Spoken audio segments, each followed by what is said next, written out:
Hello folks, Gabor speaks today about the effects of coronavirus, or rather the coronavirus lockdowns on the economy. And before I start with that, I also want to thank Yolk Co-working for the space that I'm in, because now the background seems to be professional. That means there is really nothing else in the background, just a wall. And this is something that is really great, especially because the internet connection is much better here than at home. So big shout out to Yolk. And if you are in Krakow, then make sure that you visit this place, especially if you are a digital nomad, then you will feel fantastic here. Now, once the advertisement is done for this wonderful place, I want to share you a couple of things that I think is necessary to understand what are the economical impacts of the lockdowns and whether they are actually really worse or better than the impact of the coronavirus itself. Because what it seems to me is that the pandemic is really tiny compared to its economical effects. So what I'm going to look into is a couple of data that come from really important areas, that is health, wealth, and work. Now when it comes to health, right? This is a pandemic, so what we think that if we hide away from the pandemics, then it means that the overall health rate is just going to be up. That is going to be just much better, right? Because there are going to be less people dying, there are going to be only great effects, great as in a lot of people will survive. And that's not necessarily true, because according to a KFF report, it seems to be that the mental issues because of the lockdown, they actually are on the rise. So that is not really great, right? So that, okay, maybe we avoid a couple of deaths. We don't really know how much. But what it seems is that the health impact is also great, even if we just look at the mental health problems. Because according to this KFF study that I mentioned before, approximately 4 in 10 Americans experience some sort of setback in their feeling of anxiety and depression. So that's a huge increase, right? That's like 300% increase. And it's similar in the UK, according to the same study. Maybe the increase is not that great, but it increased from 10% until 19%. So now 19% during the pandemics feel in the UK that they are actually doing worse when it comes to their anxiety or their depression. They are feeling worse simply. And of course, the health effects now, it's not clear, but what it could mean probably is that there will be an increase in suicides and other depression and anxiety related illnesses. So this is something that is to be taken seriously. And of course, just keep in mind that there are less than 2.5 million people who died in coronavirus for more than a year. Now we are closing into 1.5 years. Well, closing into 1 year when it comes only to Europe.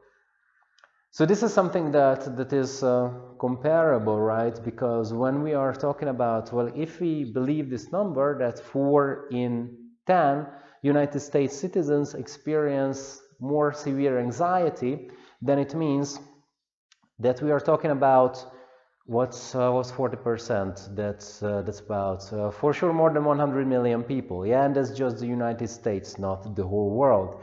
I would assume that in each and every country who experienced similar lockdown measures, that the UK or the United States have approximately similar numbers, for sure an increase in anxiety and an increase in, I wanted to say poverty, it's also true, we will get to that, but I wanted to say depression, yeah, the rates of depression.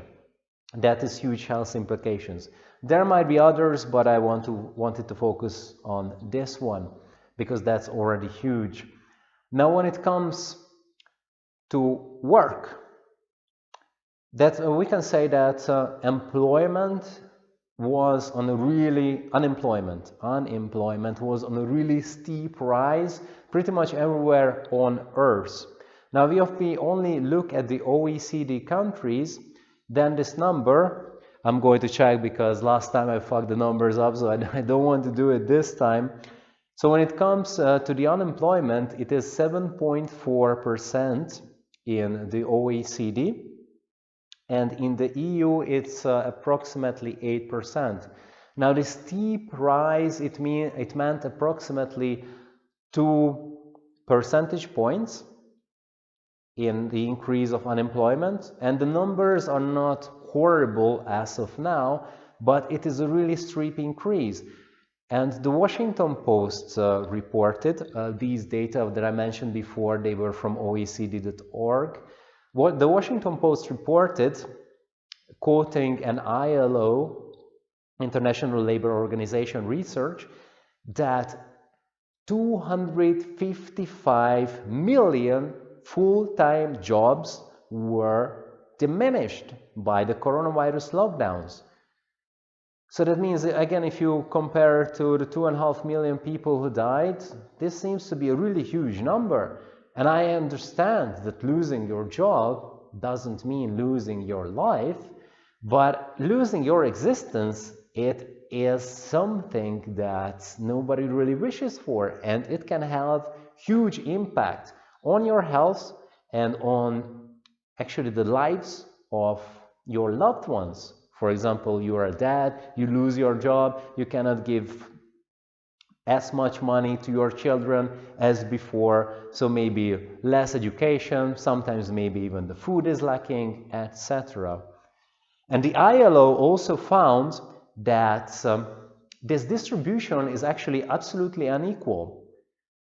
For example, what we can see is the top tier of the societies, that is the richest people, they actually become richer. That means $500 billion richer than before the pandemics.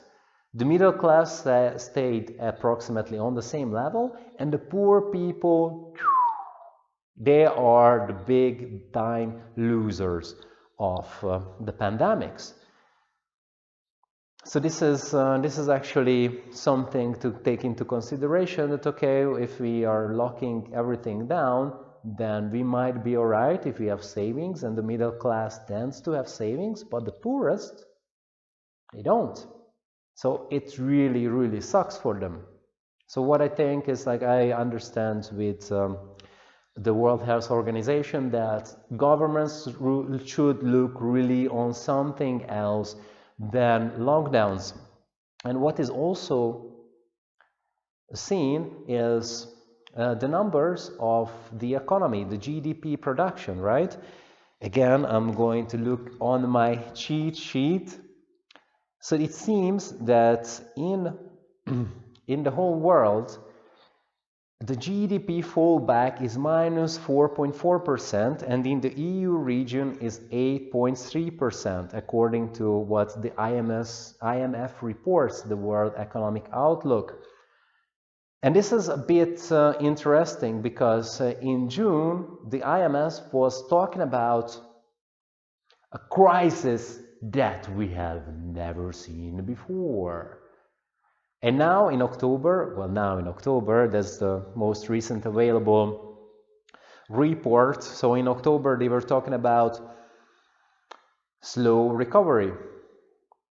And this is something that I don't really understand why, but anyway, we will get to that. So this means that especially in the EU, this minus 8.3% GDP loss, it is huge. It is enormous. It's like, poof. Especially for countries that are the most stricken, like Italy and Spain. As far as I remember, in Spain, the number was 12%. That is huge. That is just enormous. So that I understand that there is now in the EU budget a saving plan for everybody that is really hard stricken by the coronavirus lockdowns. But what we can see all in all is that there is a huge toll. So in the countries, for example, that there is minus 10% GDP loss, that means that from each and every 10 euros that was produced in the economy, 1 is lost. So that would be like from one day to another, 10% of all your belongings are gone. I should rather say all your income, because GDP is income really. So let's say all your income. But belongings feels worse, but it's more like income. But when it comes to the economy of a whole country, that is a really big number. That's all I want to say. And compared again to the statistics of how big the impact of the coronavirus without lockdown, only the coronavirus, it is rather low. That was also in this report from the IMF, that actually countries should invest more in their healthcare systems so that they can actually cope with the virus and the impact of the virus, instead of saying like, oh, everybody stay the fuck home, we will get through this. Yeah, you will get some money, but yeah, we'll talk about it later. Thank you, bye. So yeah, that's something that the governments did on a big level. That means ignoring everything, just saying lockdown and fuck you, you will get through this. That's what I feel. And what I don't really understand in economics, that I also had this feeling that this is going to be really horrible in June.